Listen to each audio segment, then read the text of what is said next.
Perhatikanlah bunga bakung di ladang, Tuhan hiasi tanpa bekerja. Apalagi kita orang percaya, Tuhan pelihara, Tuhan cukupkan. Perhatikanlah burung-burung di udara, Tuhan beri makan tanpa bekerja. Apalagi kita kesayangannya, Tuhan pelihara, Tuhan sediakan. Saat kau perlu Tuhan tahu, saat kau minta Tuhan dengar, saat percaya Tuhan bekerja. Saat menangis Tuhan tahu, saat berdoa Tuhan dengar, saat bersyukur Tuhan berkati.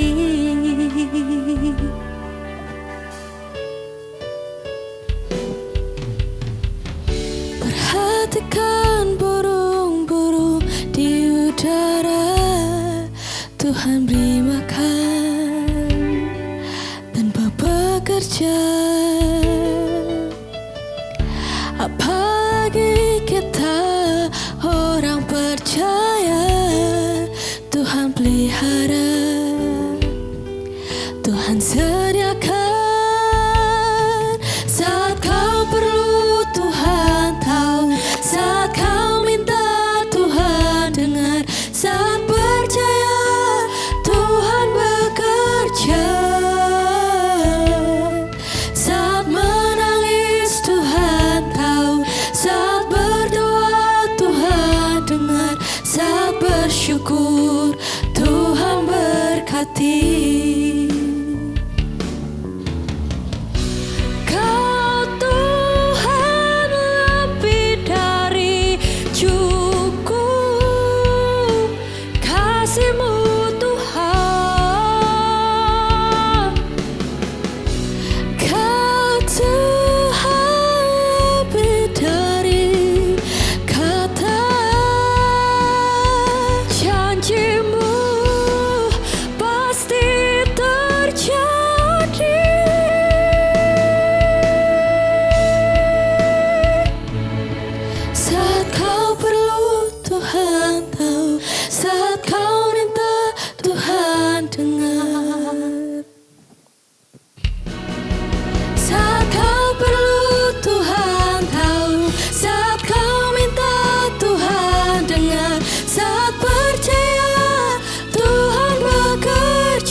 Bapa di dalam surga, syukur Tuhan buat hari ini Tuhan.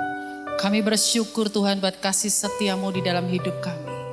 Sungguh Engkau Tuhan yang ajaib, yang luar biasa di dalam kami. Ini kami ya Tuhan, kami datang di hadapan-Mu. Kami mau menyembah-Mu Tuhan, kami mau memuji-Mu. Engkau yang melayakkan setiap kami ya Tuhan. Terima kasih ya Aba. Segala puji hormat syukur hanya bagi-Mu. Dalam nama Tuhan Yesus. Amin. Haleluya.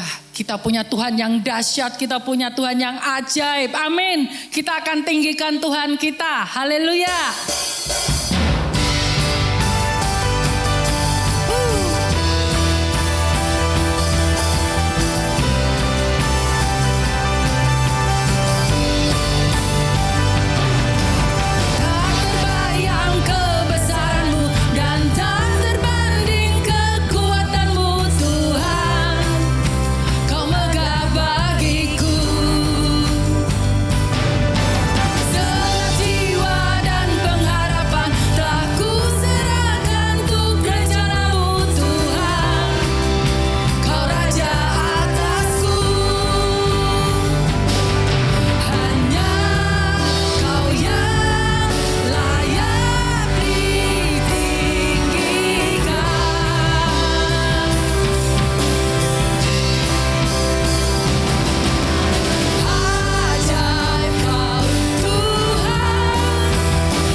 Amin. Kami mau terus nyatakan Engkau Tuhan. Haleluya.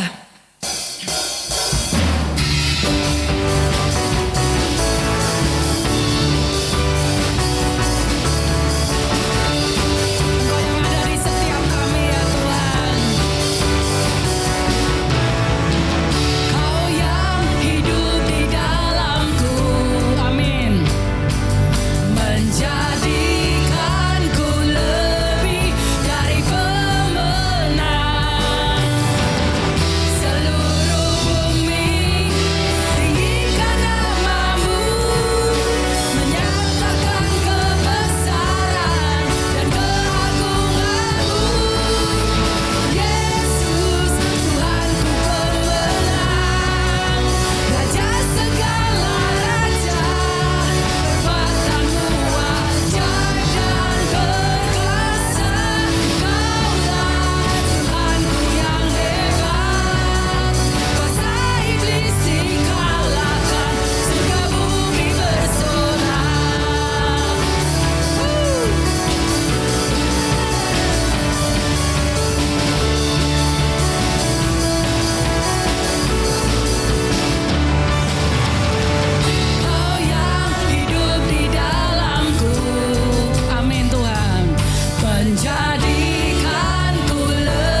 layak ya Tuhan, karena Engkau yang layak ditinggikan Tuhan.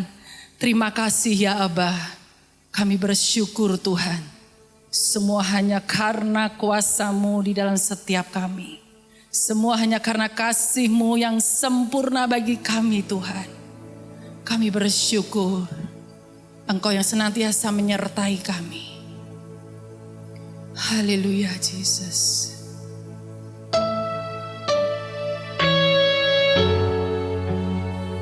Engkau nyata dalam kami ya Tuhan.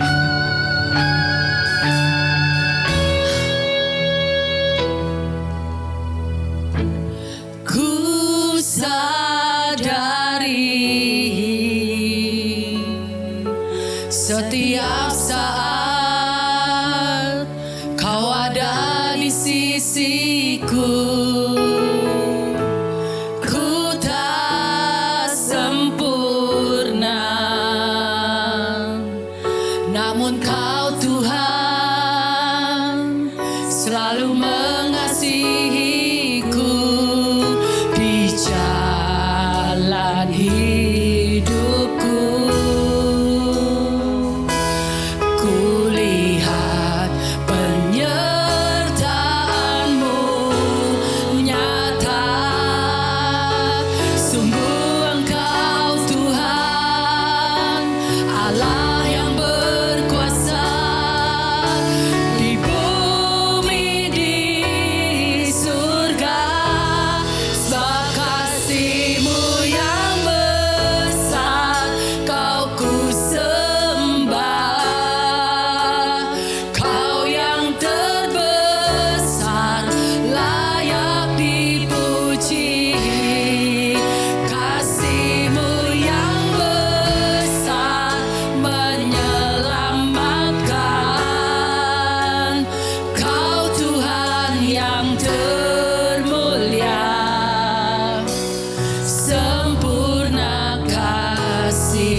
Tuhan bagi setiap kami. Kami bersyukur Tuhan, Engkau yang senantiasa ada bagi kami. Engkau yang senantiasa menuntun setiap kami Tuhan. Kasih-Mu yang begitu besar bagi kami, yang menyelamatkan kami Tuhan. Kami bersyukur kami memiliki Engkau Tuhan. Kami bersyukur Tuhan buat setiap anugerah-Mu di dalam hidup kami. Ya Tuhan, ini kami Tuhan. Kami mau mendengarkan Engkau Tuhan. Pimpin kami. Buat setiap kami mengerti ya Tuhan, untuk setiap jalan-Mu, setiap firman-Mu Tuhan. Terima kasih ya Aba. Kami siap mendengarkan firman-Mu Tuhan. Terpujilah nama-Mu Tuhan. Segala puji hormat syukur kemuliaan hanya bagi-Mu. Di dalam nama Tuhan Yesus. Amin.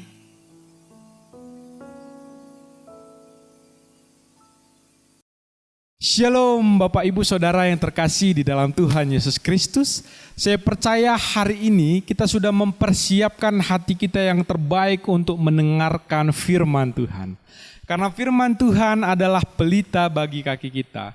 Biarlah hati kita seperti tanah yang subur, yang ditaburi oleh kebenaran firman Tuhan. Dan firman Tuhan itu akan bertumbuh, bukan hanya bertumbuh, tetapi juga berbuah dalam kehidupan kita. Sehingga hidup kita adalah hidup yang penuh dengan kemenangan dan hidup kita boleh menjadi berkat bagi orang lain. Nah, sebelum melanjutkan untuk kita sama-sama belajar tentang firman Tuhan, mari kita berdoa terlebih dahulu. Terima kasih Tuhan Yesus, kesempatan hari ini kami boleh memuliakan Tuhan dan saatnya hari ini kami akan mendengarkan sabdanya Tuhan. Isi hati Tuhan. Dan biarlah firman-Mu ini tidak hanya kami dengar, tetapi kami juga lakukan dalam kehidupan kami sehari-hari. Biarlah Engkau yang juga menyembunyikan hamba-Mu di balik salib-Mu ya Tuhan. Biarlah hanya kemuliaan Tuhan saja yang tampak. Terima kasih Tuhan Yesus, terpuji-pujilah nama-Mu. Biarlah Roh Kudus yang menuntun kami sepanjang merenungkan firman Tuhan. Dalam nama Tuhan Yesus kami sudah berdoa dan mengucap syukur. Haleluya. Amin. Nah, hari ini kita akan belajar satu tema yang menarik karena memang sepanjang tahun ini kita akan berbicara tentang walking, tetap berjalan. Hari ini kita akan membahas satu tema yang menarik yaitu walking in your vision atau berjalan dalam visimu. Rick Warren, seorang gembala dan seorang penulis terkenal dari Amerika, pernah berkata seperti ini. Seorang yang tidak memiliki visi atau tujuan sama seperti sebuah kapal yang ada di tengah lautan tanpa kemudi. Kapal itu kemudian diombang-ambingkan oleh gelombang dan kemudian tinggal menunggu waktunya saja. Kapal itu akan tenggelam atau karam. Nah, begitu juga sebenarnya hidup orang percaya, hidup orang yang tanpa visi sama seperti sebuah kapal yang ada di tengah lautan tanpa kemudi. Kapal kehidupan kita akan diombang-ambingkan oleh masalah kehidupan yang begitu pelik dan tinggal menunggu waktunya saja. Hidup kita, kapal kehidupan kita akan tenggelam. Kita akan hidup dalam kesia-siaan dan kehampaan karena orang yang tidak memiliki visi atau tujuan dalam hidupnya akan hidup dalam kehampaan dan kesia-siaan. Walaupun dia punya harta, walaupun dia punya segalanya, pekerjaan yang baik, keluarga yang baik, tetapi jika tidak punya visi, dia akan tetap hidup dalam kesia-siaan dan kehampaan. Karena visilah yang membuat seseorang itu benar-benar hidup.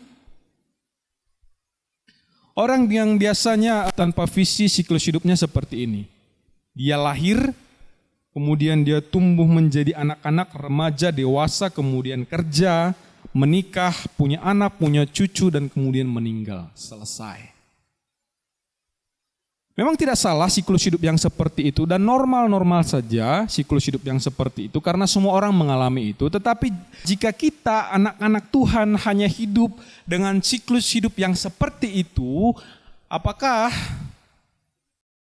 itu menjadi sesuatu yang baik sebagai anak Tuhan? Kita akan sama seperti kapal yang akan tenggelam ketika kita memiliki hidup yang hanya seperti itu. Kapal kehidupan kita akan karam dan tenggelam. Karena kita tidak punya visi dan tujuan dari Allah.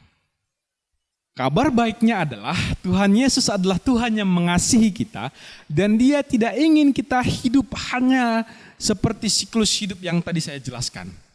Dia ingin kita lebih dari itu. Dia tidak ingin kita hanya lahir, kemudian tumbuh menjadi anak-anak remaja, dewasa, kemudian bekerja, punya anak, punya cucu, kemudian meninggal, selesai.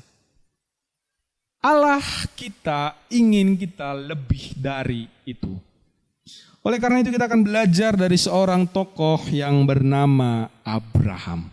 Kita akan baca dari Kejadian pasal yang ke-15, ayat yang pertama sampai ayat yang ke-6. Kita akan belajar dari Abraham apa sebenarnya arti dari visi itu sendiri dan pentingnya menerima dengan iman visi yang diberikan oleh Allah. Saya akan bacakan untuk saudara mulai dari ayat yang pertama sampai ayat yang ke-6. Kemudian datanglah firman Tuhan kepada Abram dalam suatu penglihatan. Janganlah takut Abram, akulah perisaimu. Upahmu akan sangat besar. Abram menjawab, ya Tuhan Allah, apakah yang akan engkau berikan kepadaku? Karena aku akan meninggal dengan tidak mempunyai anak dan yang akan mewarisi rumahku ialah Eliezer orang Damsyik itu. Lagi kata Abram, engkau tidak memberikan kepadaku keturunan sehingga seorang hambaku nanti menjadi ahli warisku. Tetapi datanglah firman Tuhan kepadanya demikian, orang ini tidak akan menjadi ahli warismu, melainkan anak kandungmu, dialah yang akan menjadi ahli warismu. Lalu Tuhan membawa Abram keluar serta berfirman, coba lihat keluar. Coba lihat ke langit, hitunglah bintang-bintang, jika engkau dapat menghitungnya. Maka firman-Nya kepadanya, demikianlah banyaknya nanti keturunanmu. Lalu percayalah Abram kepada Tuhan dan Allah memperhitungkan itu sebagai kebenaran. Nah, kita tahu bersama kisah Abraham. Abraham adalah seorang yang sudah tua. Dalam kisah ini dijelaskan bahwa dia tidak memiliki anak. Kemudian datanglah firman Tuhan kepadanya bahwa aku akan memberikan keturunan kepadamu. Lihatlah bintang-bintang di langit. Jika engkau bisa menghitung bintang-bintang itu, seperti itulah banyaknya nanti keturunanmu. Abraham percaya kepada Allah. Abraham percaya kepada Allah walaupun dia melihat pada faktanya dia sudah tua dan tidak mungkin untuk bisa punya anak. Dia juga percaya kepada Allah walaupun pada faktanya istrinya Sarah mandul. Kita tahu bersama bahwa seseorang yang mandul tidak akan pernah bisa melahirkan seorang anak. Tetapi yang menarik di sini ialah Abraham percaya kepada Allah. Kita lihat di ayat yang ke-6. Lalu percayalah Abraham kepada Tuhan, maka Tuhan memperhitungkan hal itu kepadanya sebagai kebenaran. Abraham percaya bahwa di masa depan Tuhan akan memberikan anak kepadanya. Walaupun Abraham belum melihat bahwa di masa sekarang itu terjadi, tetapi dia percaya bahwa di masa depan Allah akan menggenapi janjinya bahwa akan memiliki seorang anak walaupun sebenarnya secara logika itu sesuatu yang mustahil terjadi. Karena dia sudah tua, istrinya Sarah sudah mandul dan hampir tidak mungkin untuk memiliki anak. Tetapi yang menarik di sini respon Abraham, dia percaya kepada Allah dan Tuhan memperhitungkan itu sebagai kebenaran. Abraham adalah seorang yang visioner. Dari kisah Abraham ini kita belajar apa itu arti dari visi. Visi sendiri itu artinya adalah kemampuan untuk melihat. Kemampuan untuk melihat ke depan, bahwa di depan Allah sudah menyediakan sesuatu yang baik. Kemampuan untuk melihat ke depan, apa yang tidak bisa dilihat oleh tubuh jasmaniah kita yang sekarang, itu adalah visi. Dan Abraham punya visi dalam hidupnya. Dia punya kemampuan untuk melihat ke depan apa yang tidak bisa dilihatnya sekarang secara jasmania. Dia tidak bisa melihat sekarang bahwa dia akan punya anak. Dan hampir mustahil secara faktual bahwa dia akan memiliki anak. Kenyataannya dia sudah tua dan istrinya mandul. Tetapi dia percaya bahwa itu akan terjadi di depan. Karena yang menjanjikan itu ialah Allah. Dia bisa melihat ke depan bahwa itu akan terjadi. Dia bisa melihat bahwa itu akan menjadi dirinya di masa depan. Dia punya seorang anak. Jadi visi itu seperti sesuatu yang ada di pikiran kita yang akan terjadi bagi kita di masa depan. Itu visi. Visi itu adalah kemampuan untuk melihat. Seseorang yang tidak bisa melihat, bisa dikatakan dia adalah seorang yang buta. Jika saudara membawa seorang yang buta ke sebuah pinggiran sungai yang begitu indah dengan aliran sungainya dan ada ikan-ikan kecil di sungai itu dalam alirannya, dan juga ada padang rumput yang begitu luas dan indah, dan juga ada pepohonan yang rindang dengan buah-buahan yang melekat di pohon-pohonnya. Pemandangan yang sangat indah. Dan jika Anda membawa orang buta ke sana, saya bisa pastikan dia tidak akan bisa melihat pemandangan itu dan menikmati keindahannya. Yang ada di matanya hanyalah sebuah kegelapan. Yang ada di matanya hanyalah sebuah kegelapan dan dia tidak bisa melihat betapa indahnya sungai itu, betapa indahnya padang rumput yang hijau itu, betapa rindangnya pohon-pohon yang ada di pinggiran sungai itu. Dia hanya melihat kegelapan. Sama seperti halnya orang yang tidak memiliki visi, dia tidak bisa melihat keindahan yang Tuhan sudah sediakan di depan dalam janji-janjinya. Orang yang tidak memiliki visi, dia sama seperti orang yang buta yang hanya melihat kegelapan. Dan tanpa sebuah visi, hidup seseorang hanya akan stagnan dan diam di tempat. Dia hanya akan melihat hari ini, dia tidak bisa melihat keindahan di masa depan yang Tuhan sudah sediakan bagi dia. Dia tidak akan bisa melihat betapa indahnya sungai-sungai, pepohonan yang rindang, padang rumput yang hijau yang Tuhan sudah sediakan di depannya. Dia hanya melihat sebuah kegelapan di depan matanya. Orang yang tidak memiliki visi, dia sama seperti orang buta. Tetapi orang yang punya visi seperti Abraham, dia bisa melihat sebuah keindahan di depan. Abraham melihat sebuah keindahan di depan bahwa dia yang sudah tua itu, bahwa istrinya yang mandul itu, yang tidak punya ahli waris, akan memiliki seorang anak. Dia bisa melihat keindahan itu karena dia seorang yang visioner. Visinya didasarkan pada janji Allah. Ada sebenarnya dua jenis visi. Jenis visi yang pertama adalah untuk kepentingan diri sendiri. Biasanya visi ini terbentuk karena seseorang itu tidak punya hubungan pribadi yang baik dengan Allah. Baik itu dalam doanya, baik itu dalam pembacaan firman-Nya, baik juga dalam kehidupannya sehari-hari. Dia jauh dari Allah. Sehingga visi-visi yang terbentuk dalam dirinya ialah visi-visi yang hanya untuk mencapai keinginan-keinginan pribadi dan kesenangan-kesenangan pribadi di masa depan. Allah tidak ingin kita punya visi yang seperti itu. Visi yang seperti ini biasanya akan berakhir dengan sad ending, tidak mengenakan. Ada seorang Jaki dan dua orang temannya adalah tiga orang pemuda yang sangat senang berpetualang. Mereka senang menjelajahi hutan-hutan tropis yang lebat dan luas. Pada suatu kali mereka merencanakan untuk pergi ke sebuah hutan yang sangat indah, yang sangat rimbun. Nah, akhirnya mereka sebelum pergi, Jaki dengan kedua temannya mempersiapkan segala peralatan yang ada. Mereka membawa persediaan makanan, mereka membawa senter, mereka membawa kemah, mereka membawa semua yang diperlukan. Tapi ada yang mereka lupakan. Ketika mereka pergi, mereka lupa membawa kompas. Nah, akhirnya mereka sampai di hutan dan mereka menjelajahi hutan itu dengan senang. Mereka bersenang-senang berjalan ke sana, berpetualang ke sini. Nah, beberapa hari di hutan, kemudian mereka hendak pulang. Tetapi ketika mereka berjalan pulang, mereka akhirnya menyadari bahwa mereka tersesat. Akhirnya Jaki bertanya kepada teman-temannya, apakah kalian ada membawa kompas? Kompas akan menolong kita untuk bisa sampai ke tujuan kita. Kompas akan menolong kita untuk bisa pulang dari hutan ini. Ternyata Jaki dan teman-temannya tidak bawa kompas. Akhirnya mereka sudah kehabisan makanan, mereka sudah kehabisan minuman. Akhirnya mereka menjadi lemas dan kemudian tidak sanggup untuk meneruskan perjalanan. Mereka sekarat dan sakit. Sama halnya seperti orang yang tidak memiliki visi atau visinya adalah visi untuk kepentingan pribadi, dia akan sama seperti Jaki tadi. tersesat, dan sakit. Setiap orang yang memiliki visi tapi untuk kepentingan pribadi akan berakhir dengan sad ending. Akan berakhir dengan keadaan yang tersesat.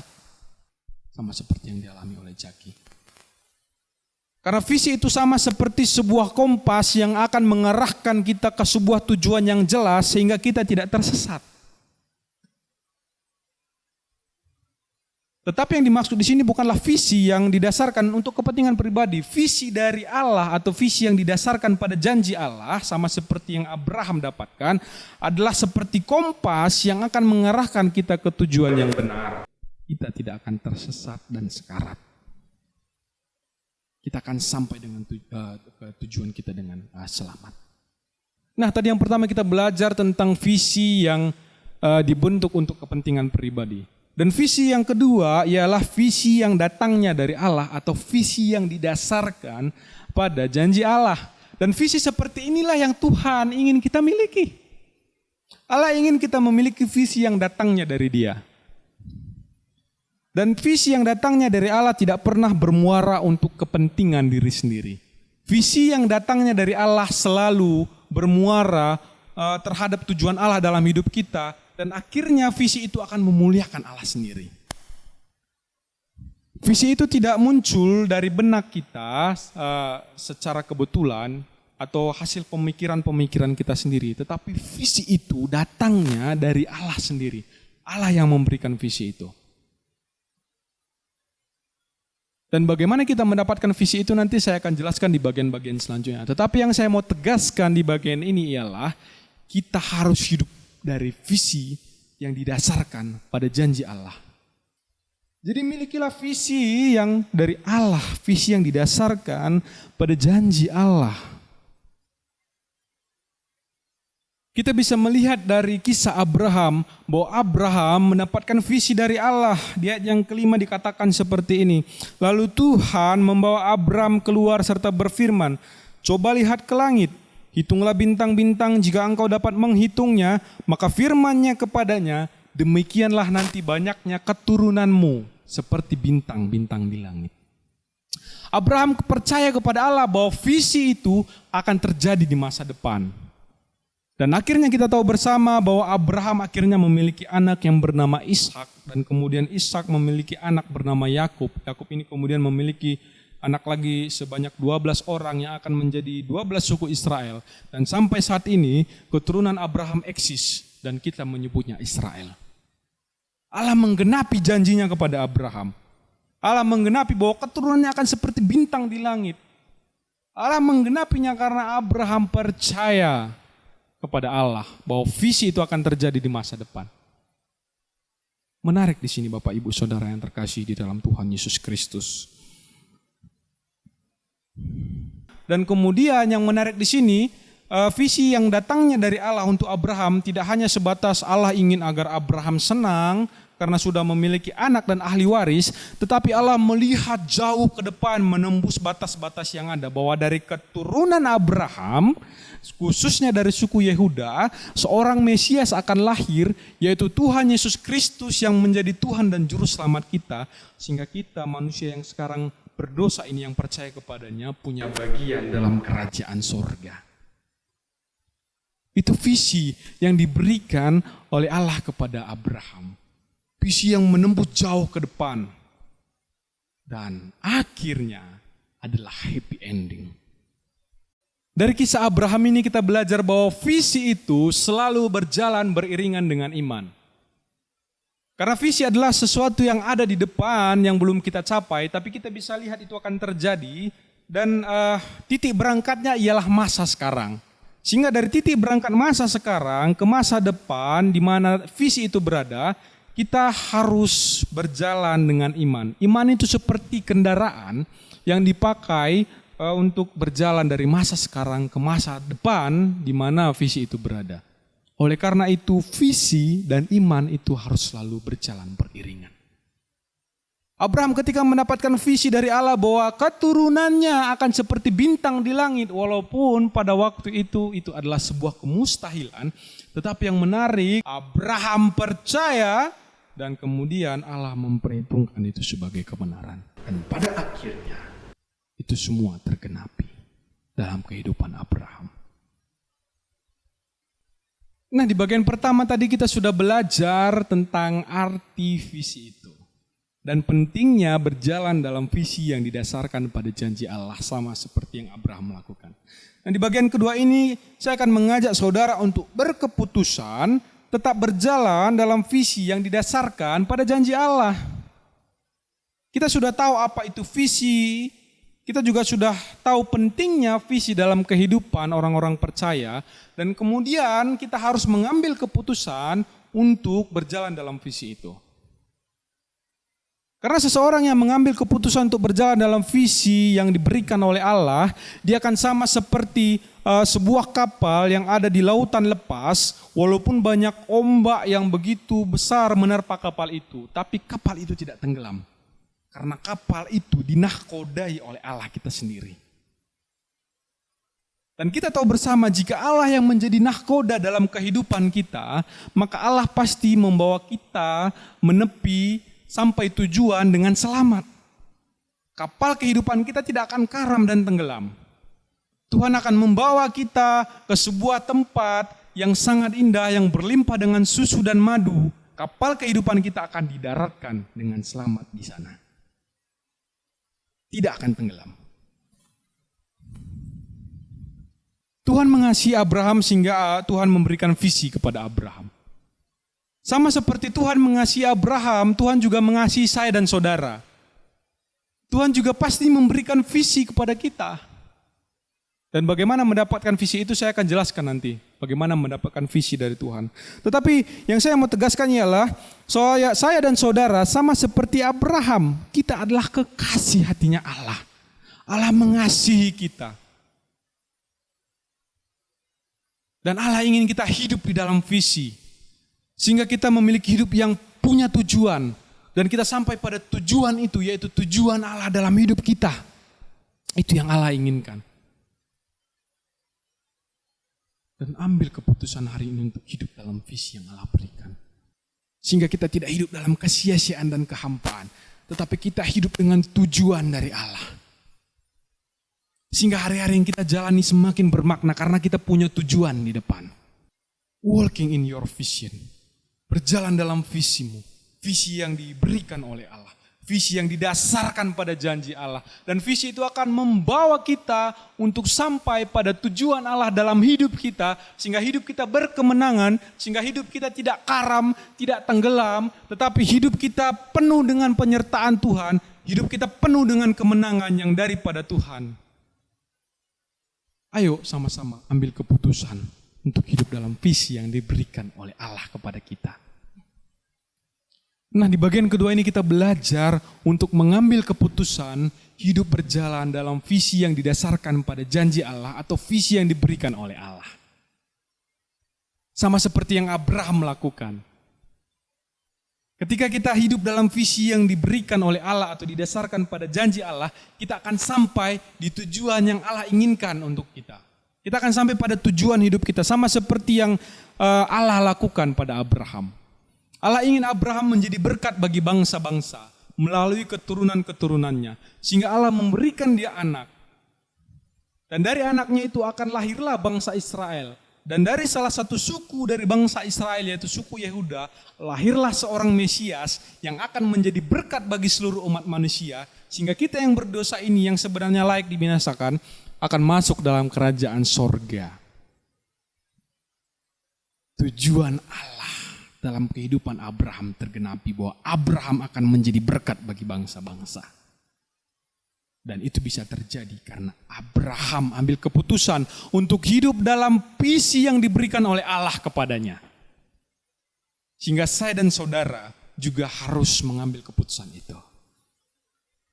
Ayo ambil keputusan bersama-sama hidup dalam visi yang didasarkan pada janji Allah. Visi yang diberikan oleh Allah. Nah, kemudian yang ketiga kita akan belajar untuk tetap taat menghidupi visi seperti Abraham tetap tinggal di dalam visinya. Saya pernah melakukan perjalanan yang cukup panjang dari Bandung ke Medan, dari Medan ke Aceh. Dan perjalanan itu memakan waktu sekitar 14 jam setengah. Dan ada biaya-biaya yang harus saya keluarkan sepanjang perjalanan, baik itu untuk membeli tiket, makan, dan sebagainya. Dan ada waktu juga yang harus saya korbankan sekitar 14 jam setengah untuk bisa sampai ke tujuan saya di Aceh, untuk bertemu dengan orang tua saya. Nah, sama halnya seperti perjalanan yang saya lakukan, visi juga berlaku sama. Ketika kita ingin mencapai sebuah visi atau tujuan di depan, ada hal-hal yang harus kita korbankan. Sebuah visi, untuk kita mencapai sebuah visi dari masa yang sekarang itu membutuhkan waktu, sama seperti yang saya lakukan tadi dalam sebuah perjalanan. Butuh waktu untuk sampai dari Bandung ke Aceh, 14 jam setengah. Begitu juga dengan visi. Visi membutuhkan waktu untuk bisa kita sampai di sana. Dari masa sekarang ke masa depan, di mana visi itu berada, itu butuh waktu. Nah, jika memang itu butuh waktu, membutuhkan waktu untuk bisa sampai ke sebuah visi, oleh karena itu harus ada ketaatan di situ. Harus ada iman di situ. Ketaatan dalam iman itu sama seperti kendaraan yang akan membawa kita, seperti yang saya sampaikan tadi, itu sama seperti kendaraan yang akan membawa kita dari masa sekarang ke masa depan di mana visi itu berada. Itu seperti ongkos. Dengan kata lain itu seperti ongkos kita. Untuk bisa sampai di sana. Kita harus mengorbankan waktu kita harus mengorbankan tenaga kita harus mengorbankan banyak hal, mungkin zona nyaman kita untuk bisa sampai di sana. Nah, dan Abraham melakukan itu. Abraham setia dan taat sampai visi itu terjadi dalam hidupnya. Saya akan bacakan Ibrani 11 ayat yang ke-11. Dikatakan di sana, karena iman ia juga dan Sarah beroleh kekuatan untuk menurunkan anak cucu, walaupun usianya sudah lewat, karena ia menganggap dia yang memberikan janji itu setia. Abraham percaya, Abraham taat dalam iman bahwa dia akan sampai ke titik di mana visi itu berada. Dia percaya bahwa Allah itu Allah yang setia, Allah yang berkuasa untuk bisa membawanya sampai ke visi itu.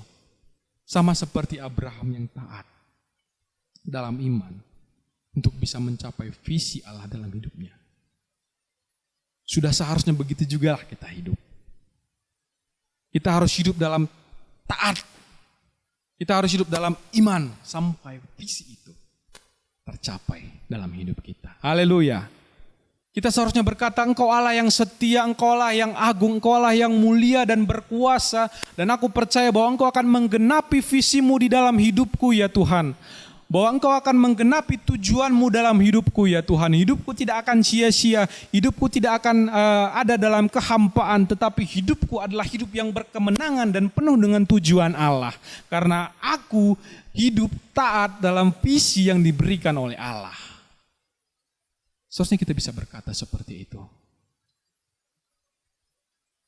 Sehingga suatu saat kita akan sampai di visi itu dan kita akan berkata, terima kasih Tuhan.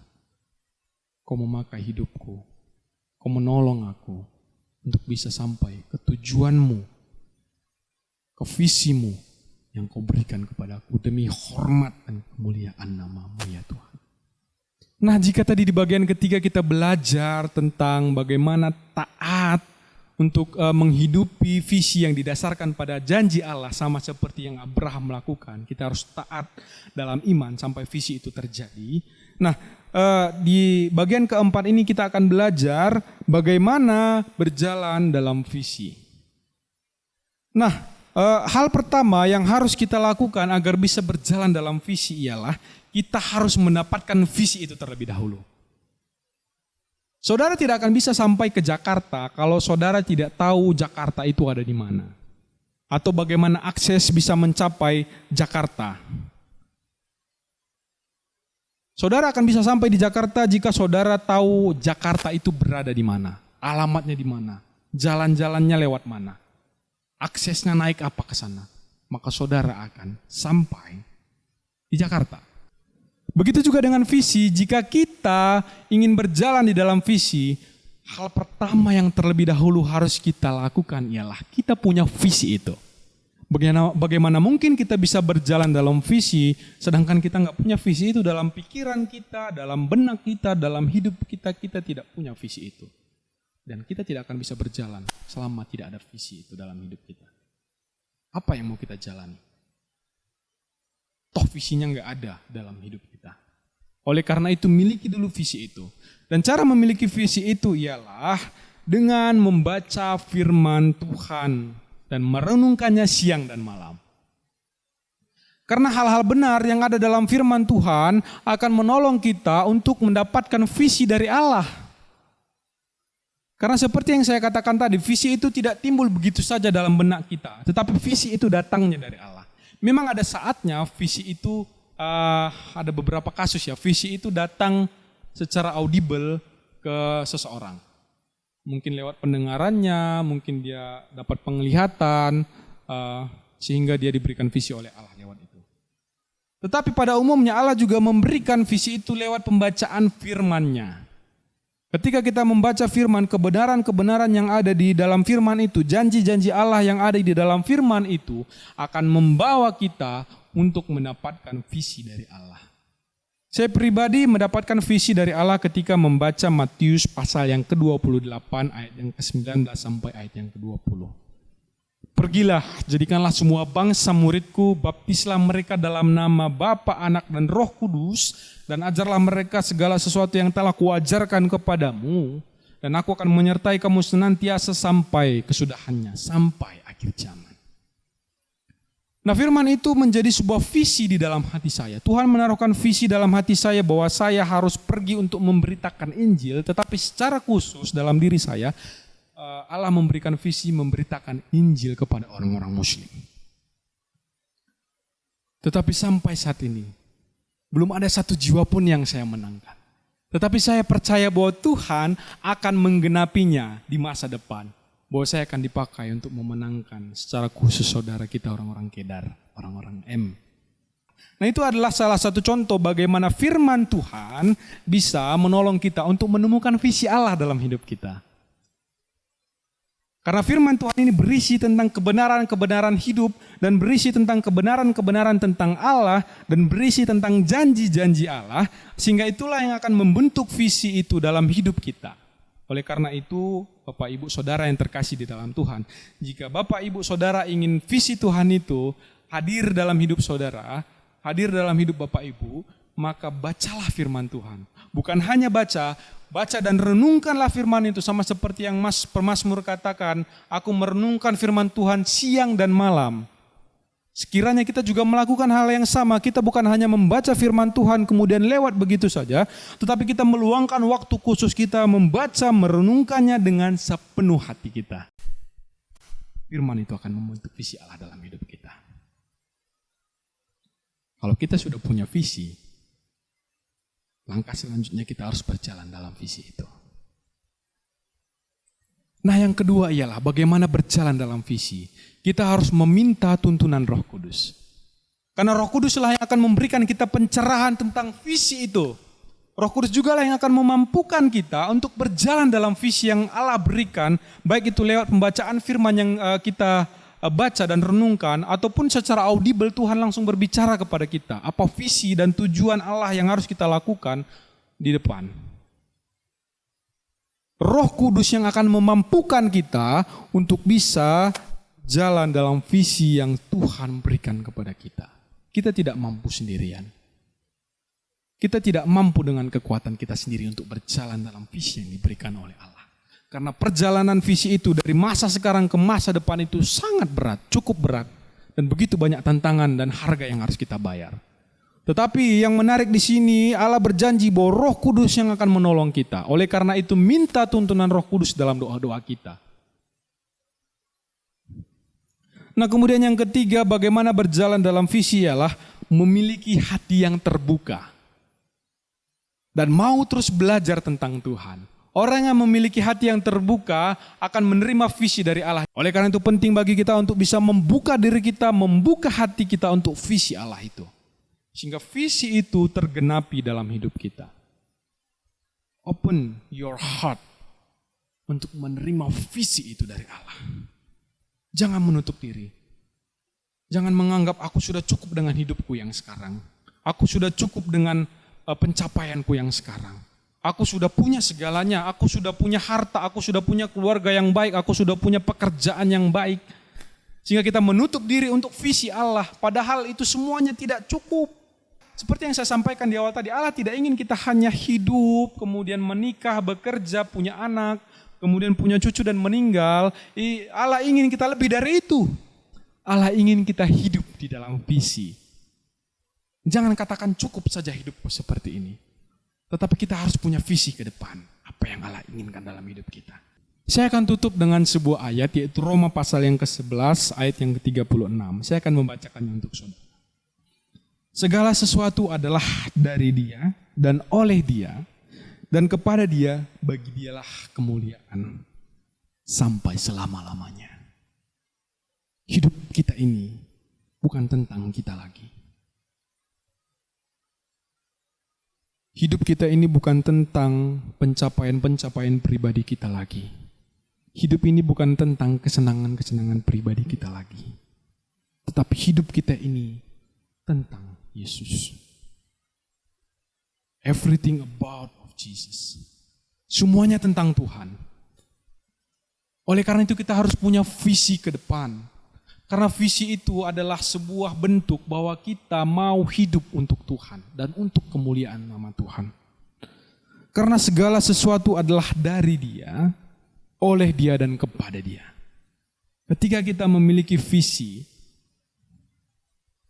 kita sama seperti orang yang memberikan diri untuk kemuliaan nama Tuhan. Karena visi selalu berbicara tentang tujuan Allah dalam hidup kita. Dan ketika kita sampai di tujuan Allah itu, Allah akan sangat senang dan nama Allah dimuliakan. Sehingga ayat ini tergenapi di dalam hidup kita. Sebab segala sesuatu adalah dari Dia, oleh Dia dan kepada Dia. Oleh karena itu Bapak Ibu Saudara yang terkasih, ambil keputusan untuk hidup dalam visi yang Allah berikan kepada saya dan saudara. Temukan visi itu dalam hidup saudara. Baca firman Tuhan, renungkan firman Tuhan, sehingga visi itu akan muncul dalam hati saudara dengan tuntunan Roh Kudus. Dan Roh Kudus yang akan memampukan saudara untuk bisa menjalani visi itu. Tuhan Yesus mengasihi saya dan saudara. Dan Dia ingin kita hidup berjalan sesuai dengan apa yang Dia mau. Berjalan ke tujuannya Allah. Oleh karena itu miliki visi yang didasarkan pada janji Allah. Mari kita berdoa. Terima kasih Tuhan Yesus untuk perenungan pada hari ini. Kami belajar bahwa hidup kami ini bukan tentang kami lagi Tuhan. Oleh karena itu kami tidak hanya mau hidup untuk kepentingan diri kami sendiri. Kami lahir, kemudian besar, menikah, punya anak, bekerja dan meninggal. Kami tidak mau siklus hidup kami hanya seperti itu ya Tuhan. Kami mau hidup memuliakan Tuhan. Oleh karena itu kami mau punya visi yang daripada Tuhan. Dan kami berdoa biarlah Tuhan yang memberikan kami visi itu melalui pembacaan firman yang kami lakukan setiap hari. Melalui perenungan firman yang kami lakukan setiap hari. Sehingga kami hidup sama seperti yang Allah mau. Kami bisa mencapai visi-visi Allah di dalam hidup kami.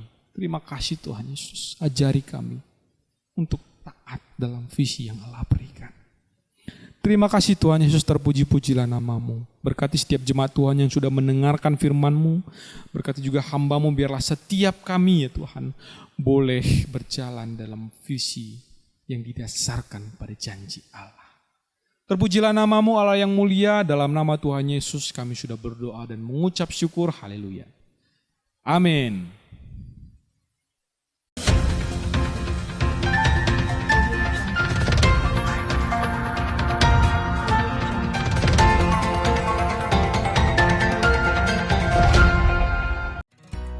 Shalom, saya percaya kita semua telah diberkati dengan firman Tuhan yang baru saja disampaikan oleh Saudara Jandri Efranta Ginting STH tentang berjalan dalam visimu. Pastikan hidup Anda semakin erat dengan Kristus. Itu sebabnya, ayo libatkan diri Anda dalam setiap kegiatan ibadah MDC Kadipaten selama sepekan ke depan.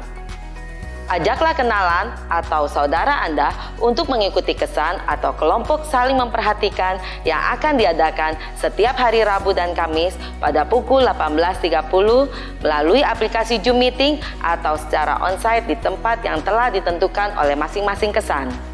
Bergabunglah dalam doa altar, doa bersama Jemaat MDC Kadipaten melalui aplikasi Zoom Meeting pada hari Jumat 28 Januari 2022 pada pukul 18.30. Kami mengingatkan kepada setiap jemaat Tuhan untuk mempersiapkan hati Anda untuk mengikuti ibadah umum MDC Kadipaten pada hari Minggu 30 Januari 2022 pada pukul 8 pagi yang akan diadakan secara onsite di Geraha MDC Kadipaten lantai 1. Ibadah juga akan disiarkan secara langsung melalui MDC Kadipaten YouTube channel. Bagi orang tua yang memiliki anak sekolah minggu, dampingilah anak Anda untuk mengikuti ibadah anak yang diadakan secara onsite di Geraha MDC Kadipaten lantai 2 pada hari Minggu 30 Januari 2022 pukul 8 pagi. Menyadari bahwa pandemi COVID-19 belum berakhir, itu sebabnya Anda perlu menjaga kesehatan Anda dengan menaati protokol kesehatan.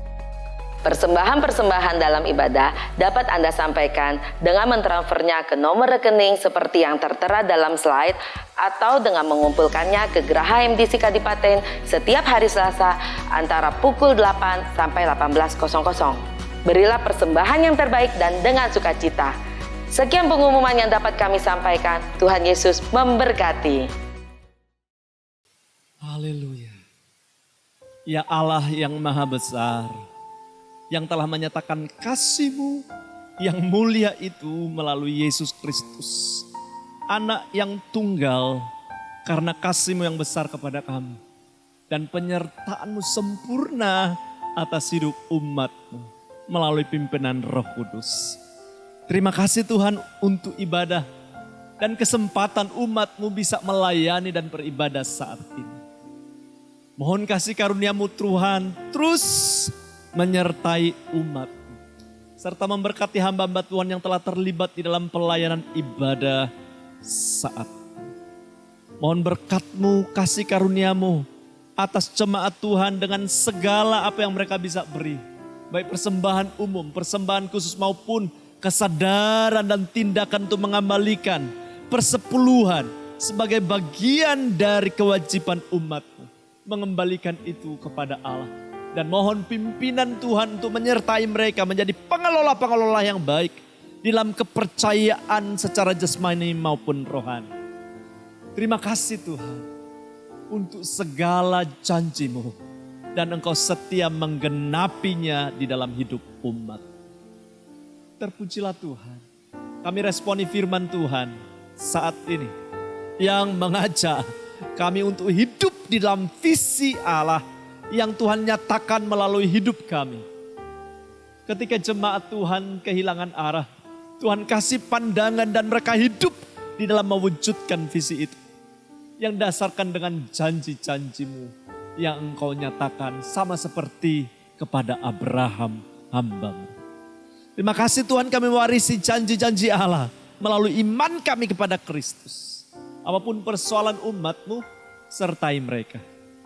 Sebagai hamba Allah, memohonkan kiranya berkat kasih karunia Allah tak putus-putusnya melimpah atas hidup umat. Itu sebabnya jemaat Tuhan, lihat Tuhan-Mu besar. Dia ada dan setia menyertai Engkau selama-lamanya. Arahkan pandangan-Mu serta mengangkat tangan dimanapun Engkau berada sebagai tanda penyerahan dan keyakinan-Mu kepada Tuhan. Serta terimalah berkat dari Allah Bapa, cinta kasih dari Tuhan kita Yesus Kristus, persekutuan, pertolongan, penghiburan yang sejati dari Roh Kudus menyertai engkau mulai saat ini sampai Maranatha Tuhan datang kembali. Dan tetaplah setia karena berkat Allah ini ada untuk selama-lamanya bagimu. Bersama-sama dengan saya dengan iman di dalam nama Tuhan Yesus Kristus kita katakan amin.